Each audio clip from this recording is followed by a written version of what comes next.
Previously on Unscripted. I went to a car dealership this week. My condolences to you. I went to the salesperson. I said, I need a new car. He says, we have no cars. That's like going to a gas station and they have no gas. But they have no new cars. So I'm like, what are you doing here? Like, why are you here? You're listening to Unscripted with Skip Sherman and Josh Obadia. Okay, Skip, so today we're going to talk about our favorite John Hughes films. But before we get to that, I was on a flight recently, and so I had a lot of free time, and I watched a bunch of Netflix movies. And I wanted to sort of give a very brief review of each one of them, like 5 seconds each maybe. Let's hear it. But weren't you on Air Canada Rouge? You watched on your phone? Or what did you I watched on my phone. Yeah, I downloaded the movies on my phone before I left. Okay. So yeah, there's nothing on Air Canada Rouge. But it was a very comfortable flight, actually. In fact, going there, the flight was practically empty. I had an entire row to myself. It was great. I love when that happens. Yeah. I love when that happens. Yeah. I think it might have had something to do with the fact that I flew on Friday the 13th. Maybe that's why the flight was empty. I don't know. You know what? As crazy as that sounds, that actually, it might be a thing. It really might be a thing. Yeah.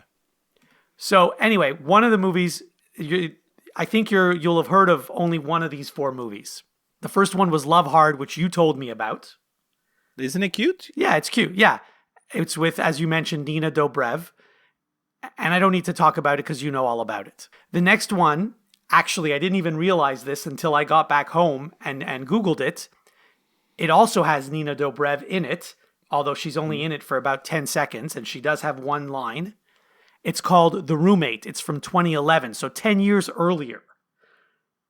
It's also with, the only person in the movie you've probably heard of is Minka Kelly. Oh, it's one of these stupid teen mysteries. It's a suspense, like, yeah, thriller. Yeah. Minka Kelly has a roommate. Her roommate is a psychopath, but she doesn't realize it. Anyway, yeah, okay. I'm not going to get into the whole movie. They did a movie in the 80s called Single White Female. Same idea, no? Similar. Yeah. But it's interesting that Nina Dobrev is in both those movies and they're 10 years apart. Yeah. Well, must be really young in the first one, though. She is, yeah. The next one is called Let It Snow from 2019. The only person you've heard of in that movie is Joan Cusack. Okay. That doesn't sound good anyways. It was a good movie. Sounds like a bad Christmas movie. It's not really even a Christmas movie. It's like, I think 4 or 5 different stories happening in the same town at the same time. Okay. It wasn't bad. This is quite a little group of movies here. And then the last one's actually a documentary. I don't know if you know that Netflix has like a series of documentaries called Untold. Yeah, they have tons. Yeah, sure. So I watched one of them on the recommendation of our friend Jamie called Crimes and Penalties. Have you heard of this one? No. Have you heard of the Danbury Trashers? No. The Danbury Trashers were a team in the United Hockey League about, I don't know, 10 years ago. I thought you were going to tell me there's some kind of crime gang that terrorized Connecticut or something. Well, it's funny you mentioned that because they were a team, I don't know, maybe 10 years ago or more, who knows. You know the United Hockey League. It's guys that are too old for junior hockey, they're too old for NCAA, and they're not good enough for the NHL. It's like a beer league, but you get paid. Right. And actually, there are a lot of Canadians on the Danbury Trashers. I don't think they exist anymore. They were owned like this rich guy who ran the trash business in Danbury.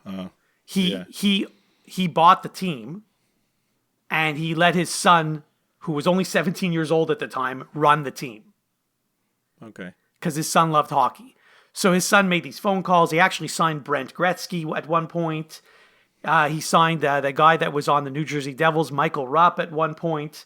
And the other guys you probably never heard of. But anyway, the team was mostly goons. And they intimidated all the other teams in the league. They were basically like the Broad Street Bullies. Okay. And they somehow made it to the finals. And they lost in the finals. I'm not giving you any spoilers because you can look all this up. But the thing is, the dad actually was investigated by the FBI and went to prison for 7 years. Okay. Because he was, as you said, corrupt in the trash business. And any other person who tried to start their own trash business, he would threaten them. And sometimes, I don't know if he committed any murders or not, but he But he certainly threatened them and he strong-armed them. So Netflix needs to do a documentary about the snow removal services in Montreal and how territorial it is. I have a feeling it's something along those lines. That would be a good one. Yes, that would be a good one.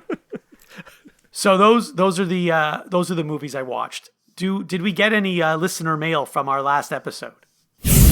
Mailbag. Yes, we did.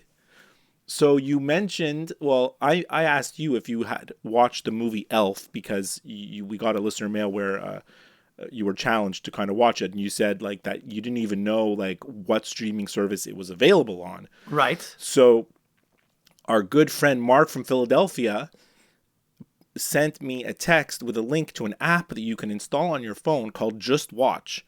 And he's like, this will solve all your problems. It will tell you where everything is. Every show and movie, it will tell you where it's available. Really? And at first I thought, no. Mark's been in the United States so long, he forgets that we're in Canada and things are different here. But he was right, because you just select your region as Canada, or actually it kind of knew, I think. Like I didn't even have to do anything. It told me I was Canadian.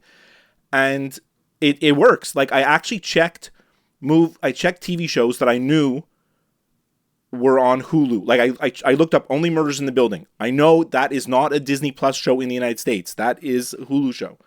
And sure enough, it tells me it's available on Disney Plus. So I'm like, oh, this app actually knows what's going on. Right? So I looked up Elf, and apparently in Canada, Elf is not currently streaming on any services right now in Canada. So you cannot watch it. Although That is so weird. You could rent or purchase it for like, on iTunes, and like there's a million ways where you could get it for like a small one-time fee. But I'm telling you, Josh, you should install this app. I installed it just to test it, but I kept it on my phone because I think it's worth having.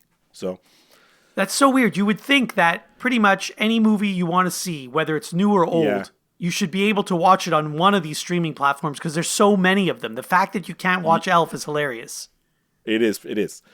So Derek from Montreal, he had a lot of thoughts about White Lotus because he had just finished watching it around the same time as we did. He agrees with me that Greg meeting Tanya in Hawaii in season 1 was no accident. He was there to find a rich single woman to scam. He said he was there on a fishing trip with his buddies. Who goes to Hawaii for a fishing trip? Like, this is like, right? So Derek kind of agrees that it could have been a scam from the beginning. And it's a very popular theory. And also when he tells her that he's with BLM, I think he intentionally said BLM to make her think that he's a nice guy or something. Right. So there would be a misunderstanding on purpose, right? Yeah. I wondered about that. On your question of whether Harper and Cam did anything, Derek says, I still maintain Harper never did anything with Cam. She hated the guy, but wanted to make Ethan suspicious, which is why she put the latch on the door and opened her side of the connecting door. Like he thinks that she wanted to set up to make her husband kind of jealous, even though nothing happened. And it's the same thing with like putting the condom on the sink so he would find it. It was like she's kind of like passive aggressive in that way. Yes, absolutely. Yeah. So thanks, Derek, for those comments. That's actually, those were great. Jason, a good friend of the show from Montreal, about the White Lotus. My value feedback will have to wait. I'm in the middle of season 2 now, is what he wrote. So I hope he didn't listen to our episode then, because we ruined it for him. No, I don't think he did. I think he's going to wait till he finishes. Joe from Toronto, congrats on the new name and logo. Nice. Jesse from Texas, love the new name. I can't wait to hear some behind the scenes scoops. So, like, do we have any behind the scenes info about the logo, the name change, or? Well, I think we talked about it. Your daughter, your daughter designed the logo. Yeah. The name of the show is something that actually I wanted to use when we first started doing the show 6 years ago or whatever it was. But there were so many other shows with that name, and there still are, that I felt like, it would get lost in the shuffle. But now I don't care because any Joe Schmo can do their own podcast, like as evidenced here, and they can call it whatever they want. Actually, there's a lot of unscripteds, but it doesn't matter. I don't know what I mean. Yeah, it doesn't matter. Ours is the best of all the unscripted podcasts. I think the logo stands out a lot, so I'm happy we made that change. Okay, Skip, we'll be right back after this to talk about John Hughes films. You're listening to Unscripted. Are you taking a month-long vacation in the stratosphere and you know how hard it is to hold your breath? Are you the cosmic kid in full costume dress?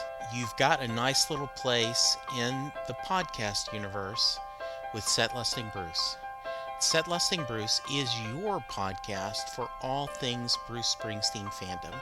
We discuss his music, we talk about his tour, and we also talk to fans of other musicians and share their story of their passion, their fandom, and the way that their favorite artist's music makes them feel. Set Listing Bruce, a Bruce Springsteen fan podcast, is available wherever you find podcasts.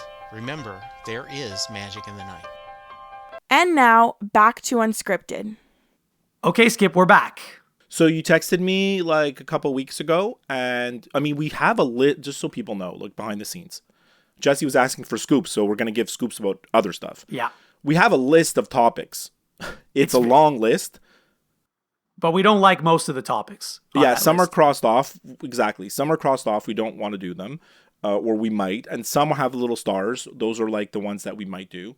But somehow new topics come up, like that are not on the list at all. I hope so, because we need like 26 topics a year. Yeah, you're right. So you texted me during the week saying, hey, do you want to do our favorite John Hughes films? And I was like, that's a really good idea. Let's do that. And then I looked up John Hughes and I realized he's only directed 8 films. So I'm like, well, that's going to be a bit of a problem. but then I was like, no. He's like the writer or the producer on like 30 movies. Actually, even if you include writer, it's over 50.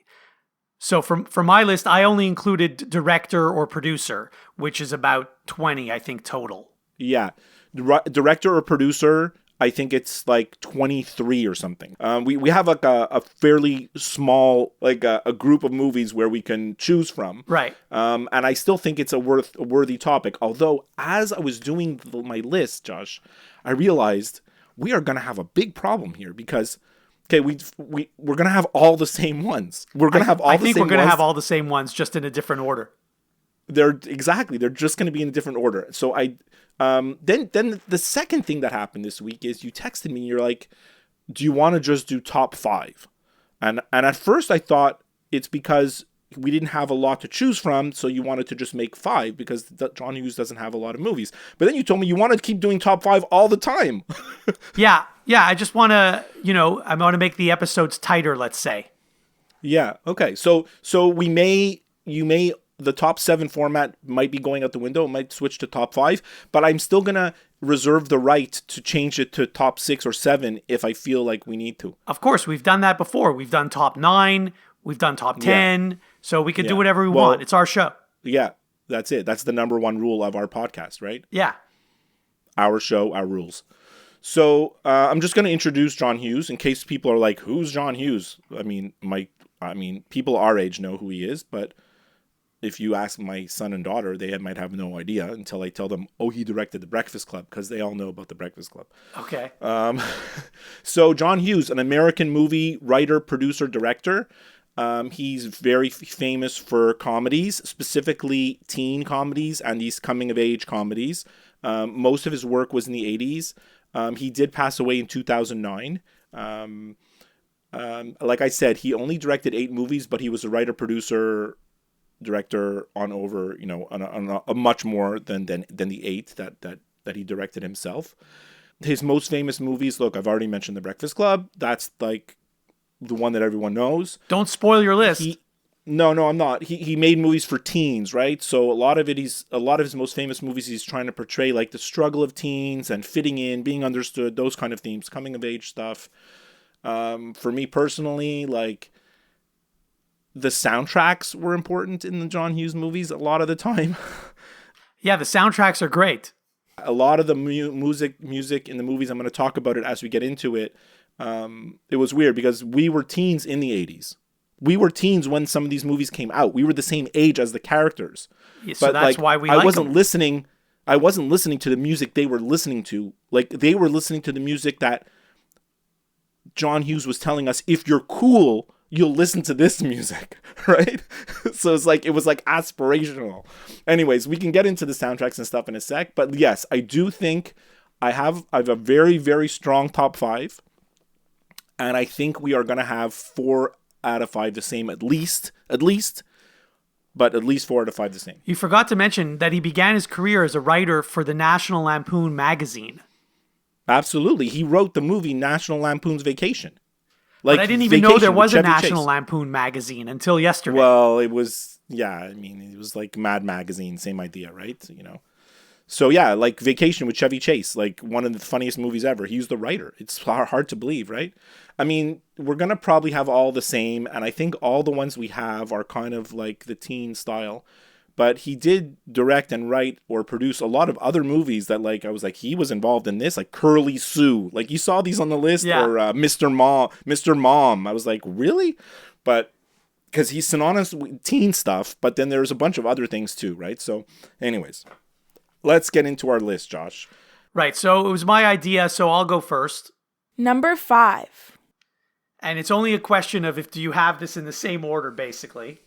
I'm not sure. I think maybe there's one in my list that you might not have. But Okay. anyways, let's so see. number 5 for me is Planes, Trains, and Automobiles from 1987 with obviously Steve Martin and John Candy. Actually, we did talk about this movie on a previous episode briefly a few weeks ago. It's just, I don't know if you know why we brought it up. I think we were talking about holiday movies, right? And it was a holiday movie. It's a Thanksgiving movie. Yeah. So, I mean, it's hilarious. If you haven't seen it, you should watch it. So many crazy things happen in this movie. And actually, Steve Martin and John Candy are probably the oldest actors in any John Hughes film, I think, because most of the other movies he did, as you said, were teen movies with younger actors. So That has to be true. I believe that must be right. I'm So, just like, guessing. I'm not going to comment. I'm not going to put my 2 cents in, because I'm just going to tell you that it's coming up, and so I don't want to Right. ruin the stuff that I'm going to talk about. So That's I'm just good. going to go to my number 5. Okay. So my number 5, I already mentioned it in my preamble, is The Breakfast Club from 1985. John Hughes was the writer, director, and producer of that movie. It's sort of the movie that put him on the map, like, critically, because, you can write comedies and you can direct comedies and people are never going to think you're anything, right? They're like, oh, you wrote Vacation? Who cares? Like, you don't get respect for that.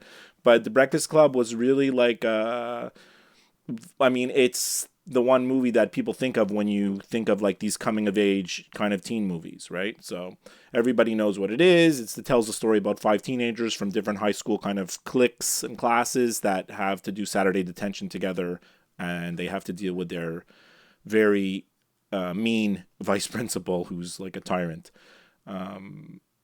And it launched the careers of like what's called the Brat Pack, Emilio Estevez, Molly Ringwald, Judd Nelson, Ali Sheedy, Anthony Michael Hall. Obviously, Molly Ringwald was in a bunch of John Hughes movies. We can go into that after. And then, of course, like we talked about the soundtracks. I mean, the most famous song of all the John Hughes soundtracks is Don't You Forget About Me by Simple Minds, which actually hit number 1 on the Billboard Hot 100 in 1985. And it's played at the beginning of the movie, and then, of course, at the end, famously with Judd Nelson holding up his fist, like in defiance. So, yeah, that's The Breakfast Club. I mean, obviously, I think anybody who's listening to this has seen The Breakfast Club. People of all ages, everybody knows this movie. Number 4. Okay, so number 4 for me, even though it's from 1986, I actually just saw the movie a month or two ago. And it's Pretty in Pink. I think you might have alluded to it, but you certainly alluded to Molly Ringwald. The other actors in the movie, John Cryer, Harry Dean Stanton, Annie Potts, James Spader, Andrew McCarthy, and Andrew Dice Clay has a very small role in the movie. I forgot about Andrew Dice Clay. Yeah. So again, I just saw this a month ago, and I didn't even realize, this is how dumb I am, I didn't even realize that James Spader is the same guy from The Blacklist. Oh, yeah, that's the same guy. Yeah.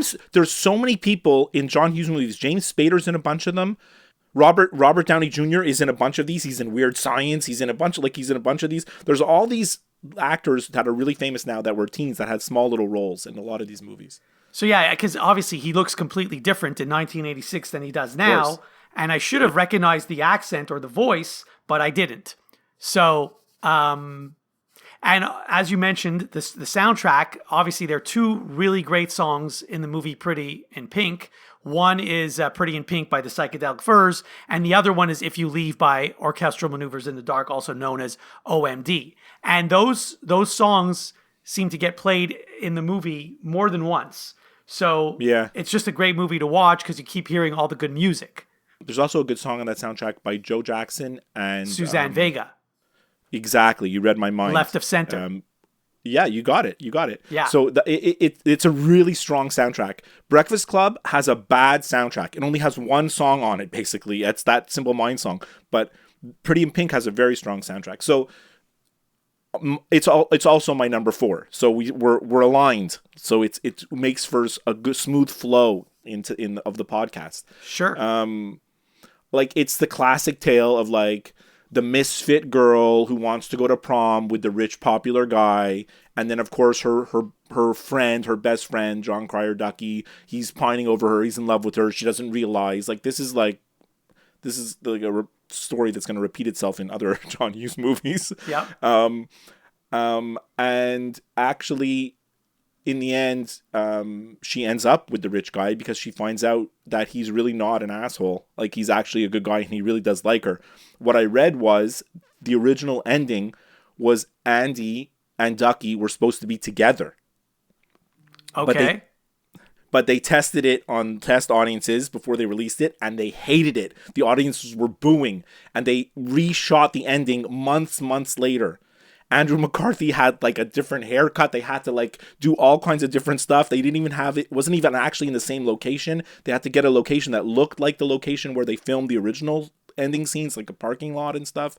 So they changed a lot of stuff to make the ending where she ended up with Andrew McCarthy. That's interesting because I just watched the movie recently and I couldn't tell that anything was different. No, of course. I mean, that's movie magic. But yeah. Also, little asterisks on this. My wife has a huge crush on Andrew McCarthy. She loves him. So she'd leave you for him then, basically. Yeah. But I always thought, don't you think that the success of Don't You Forget About Me, right? It was huge, right? And then the next year, Pretty in Pink came out. The OMD song, If You Leave, don't you feel like it's almost the same song?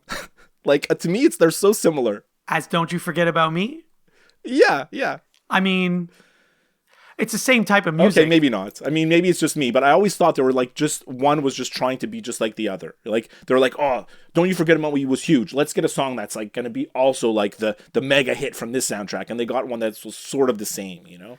By the way, I actually did like this music even before I saw these movies. Like that makes sense to me because you were a little bit avant-garde, I'm sure. Even when I first met you in the late 80s, you were a little bit ahead of your time musically. Like you were more progressive musically than most people that I knew. That's the first time I've ever been called avant-garde. Number 3. I'm on number 3.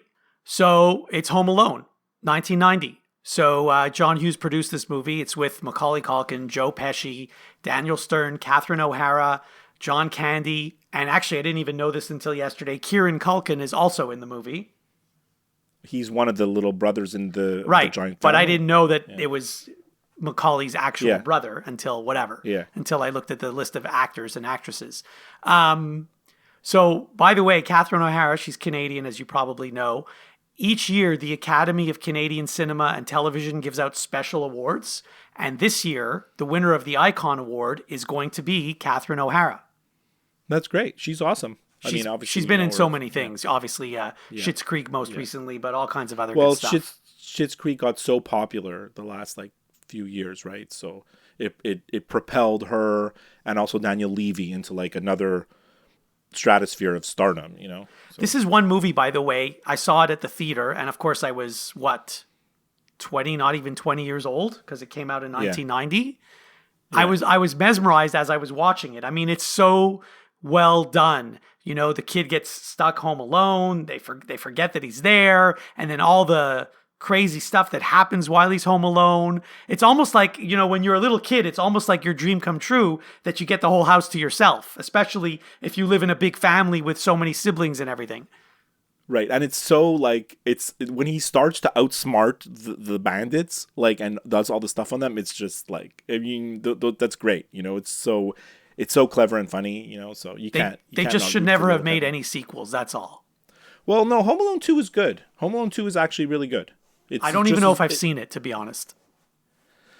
Like I told you when we talked about it on the holiday movies, it's sort of the same thing, but the stuff that he does to the bandits is like more extreme, so.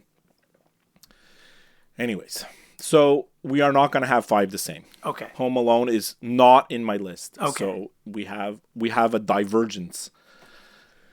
Number 3 for me is Planes, Trains, and Automobiles. You already mentioned it, and like you said, we talked about it in our holiday movies episode, 1987 with John Candy and Steve Martin.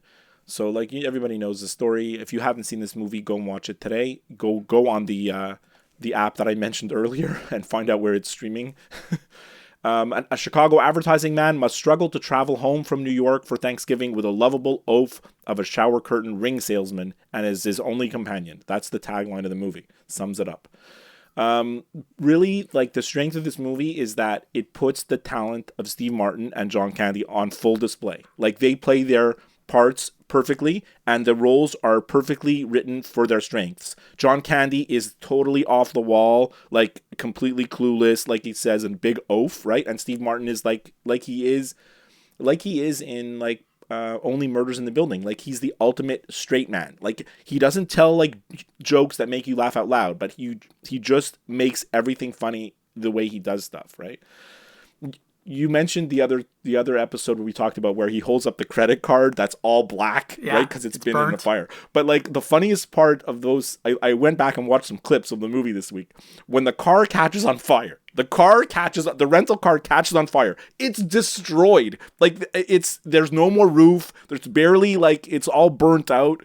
And then he tells Steve Martin, one good thing about this is with all the fresh air, we're going to sleep like babies because they have, like, there's no roof on the car, right? And then they get pulled over by the police, and the police ask him like questions like, do you think this car is like safe to drive? And he's like, oh yeah, this old rig will get you wherever you want to go, like, and then he's like, the cop pulls him over, like typical police questions, like, do you know how fast you were going? Right? And then John Candy says, I really don't know because the speedometer's melted. So like, there's just oh my god, the movie's, it's really, really funny. Like, I should go back and watch the whole movie. I need to like rewatch it also. It's been a long time. I watched YouTube clips, but like, it wasn't enough. So anyways. Number 2. So we're already on your number 2. This is going fast. The top 5 format. I'm starting to really like it. Yeah. So number 2, you mentioned earlier, The Breakfast Club from 1985. John Hughes directed and produced this movie. So yes, it's Emilio Estevez, Judd Nelson, Molly Ringwald, Ali Sheedy, Anthony Michael Hall, also known as the Brat Pack. And there's a great song in the movie, which I loved from the minute I heard it and still love that song now today. One thing I didn't realize, when I do research for our shows, for our episodes, I learn things that I had no clue about. So at the end, when all the students get picked up by their parents or whatever at the end of detention. Yeah. And like, they're basically, I don't even know if the parents have any lines, but they're in the car waiting for their kids. Yes, that's at the end, yeah. So Anthony Michael Hall's father is played by John Hughes. Yeah, I know. He has a few cameos in some different movies. I read about all the little cameos that he made. Yeah. The other thing about this movie, it was the first movie that I'd ever seen or show where basically it's almost like, not exactly, but real time. Like, the whole thing is just one day. And I thought that was like mind blowing to me, that the whole movie was just one day. Right. At the time, it was like, it seemed like really like a cutting different edge way of doing a movie. Yeah. It's almost like, and then we've got like the show, whatever, I don't know, 20, 30 years later, 24, which is also just one day. Well, that was taking it to an extreme, right? That was like every episode was literally an hour. Right. But there's also like the parking garage episode of Seinfeld. Yes, that's right. That's right. Or the Chinese restaurant, which that's also yes, like, another good one. Yeah. All right, so we're on my number 2. Yep. So my number 2 is going to be your number 1. I knew that going in. Yeah. That's Ferris Bueller's Day Off. 1986, Matthew Broderick. I'll just read what notes I've written down. I'll save some stuff for you to talk about. I don't want to steal all your talking points. So basically, guy takes his girlfriend and best friend for a day off of school in Chicago while his sister tries to bust him. That's the movie, right? Ferris is like the ultimate charming, perfect, popular kid. Everybody loves him, right? Like there's that scene where they're like, everybody loves Ferris, the goths, the punks, the gays, the this, the that. Like every social group loves Ferris, like which seems to me impossible, but it's a really hysterical, funny movie, but it also has the balance because it's still this John Hughes coming of age where there's a serious note to it, which is Cameron, so. The film is number 54 on Bravo's 100 Funniest Movies and 26th in the British 50 Greatest Comedy Films and number 10 on Entertainment Weekly's list of 50 Best High School Movies. Number 1. Okay, so yes, my number 1 is Ferris Bueller's Day Off. This actually is not just my favorite John Hughes film. It might be my favorite film of all time. Yeah, you talk about it often. I do. Because, again, it's similar to The Breakfast Club in that it's just a day. It's like one day, which is also phenomenal. And there are theories out there, I'm sure you've read them online, where Cameron is not really there. He's just a figment of Ferris's imagination. Mm-hmm. And it's like, Ferris has like, when you see like the good devil on one shoulder, the bad devil on one shoulder and on the other shoulder. And so Ferris wants to do all these things, but part of him is like, should I do all these things? Is it the right thing to do? And so that's Cameron. Cameron's like, I don't think you should do this. It's not right. But Ferris does it anyway and gets away with everything. The theory that I read this week is that Cameron is the kid who's sick. And this whole thing is like some kind of fever dream that he's having. Like it's dream that he's having. He doesn't even know Ferris and he doesn't even know Sloane, the girlfriend, doesn't know them. And this whole thing is like his sort of like dream. Like he wishes he was Ferris. He wishes he was with Sloane. Like it's like what you said. It's kind of, but this is all weird fan theories. I don't think they're anything. But I think my favorite scene from the movie could be in the police station with Jennifer Grey and Charlie Sheen. Yeah, that is good. Where I don't know what... Drugs? She's like, drugs? No. Do you want drugs? Is that what it is? Something like this? Right. I don't remember. I don't even remember. I think Jennifer Grey was caught for speeding or something. And then and her mom has to come get her and she's all upset. And Charlie Sheen is there for who knows what reason. And this is when she finally starts to loosen up a little bit because she's such a good kid and follows, listens to her parents and does well in school. And this is the first time in the movie where she's like, oh, maybe I should be a little bit of a rebel also. So we're at my number 1. My number 1 didn't make your list. This is where I was pretty sure that we were only going to have 4 out of 5 because I don't think that you were going to have Some Kind of Wonderful in your list. And it's my number 1. I do remember you talking about this movie many years ago. So John Hughes wasn't the director. He was the writer and the producer. This came out in like part of like the Molly Ringwald era, but it wasn't with Molly Ringwald. It was after. So this came out in 1987. It's with Eric Stoltz, Mary Stuart Masterson, and Leah Thompson, and Craig Sheffer. So it takes the story of Pretty in Pink and kind of reverses some of the roles, but it's kind of almost like the same story. It's the girl, Mary Stuart Masterson, she's the misfit and she really likes her best friend who's played by Eric Stoltz. And then Eric Stoltz really falls in love with the rich girl who's Leah Thompson instead of the rich guy. And it's a lot of the same type of story. It's such a great movie. Like, honestly, I love it, but it's much more of a drama than the other John Hughes movies, which are a little bit more comedy. It's really like almost a straight drama. There's really not as much comedy as the other movies. And I love the soundtrack. It's way more punk and different music that I had never heard at that time in 1987. And I was like, wow, what is all this music? It's so great. And Some Kind of Wonderful is, for me, like when you texted me saying we're going to do John Hughes movies, I was like, oh, great. Some Kind of Wonderful is number 1. Like I knew right away, just like you knew Ferris Bueller was going to be your number 1. So the reason it's not on my list is because I haven't seen it. So I guess I need that app to find out where I can watch it. Yes, you should check it out. I wanted to give honorable mentions because I know we only did 5. Okay, you're allowed. My honorable mentions were Home Alone, which you mentioned. Vacation, which we mentioned at the beginning, he was a writer only, so I didn't include it, but Vacation is really hysterical. I mean, that's one funny movie. Neither of us had 16 Candles in our list, and I want to tell you, 16 Candles is a bad movie. So I haven't seen that one either.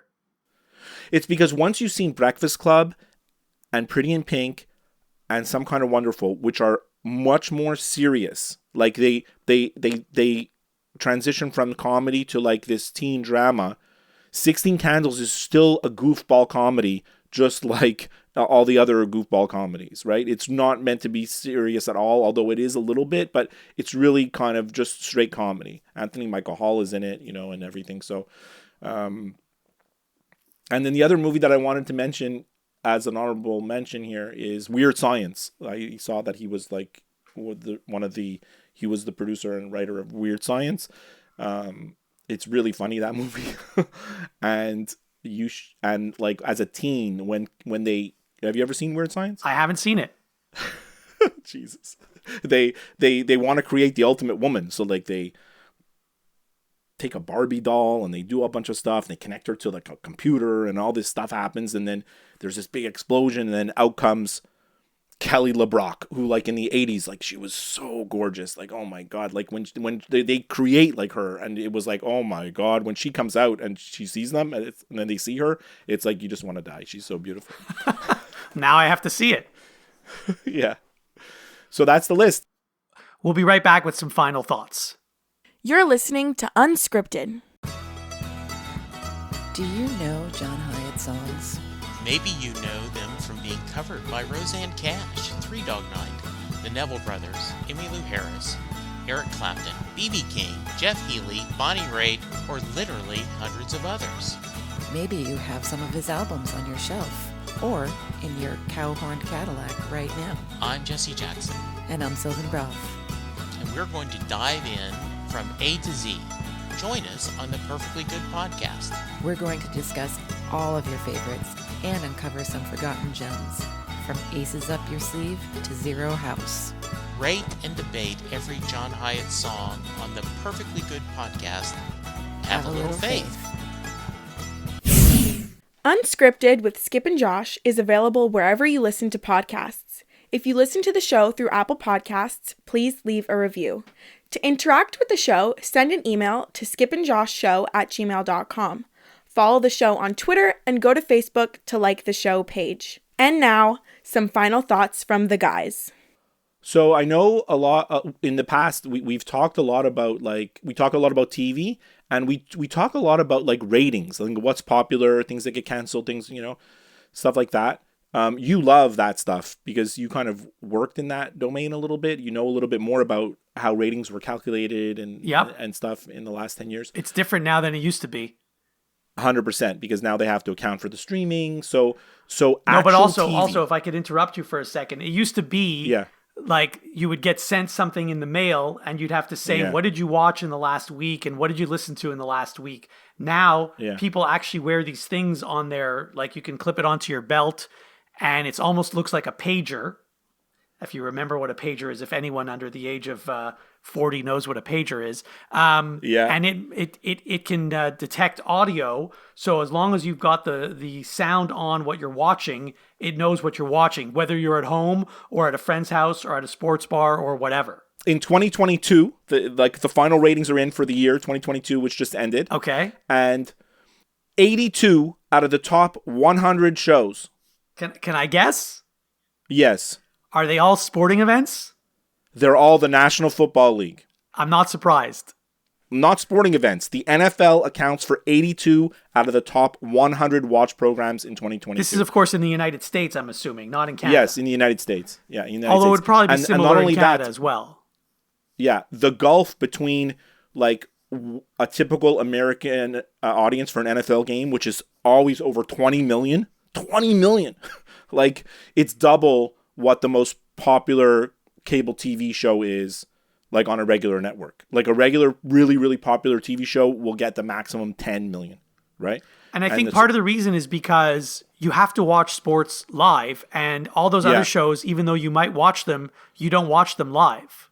No, it's so interesting because the article, I'll send you the article and like I'll post it for everybody to read.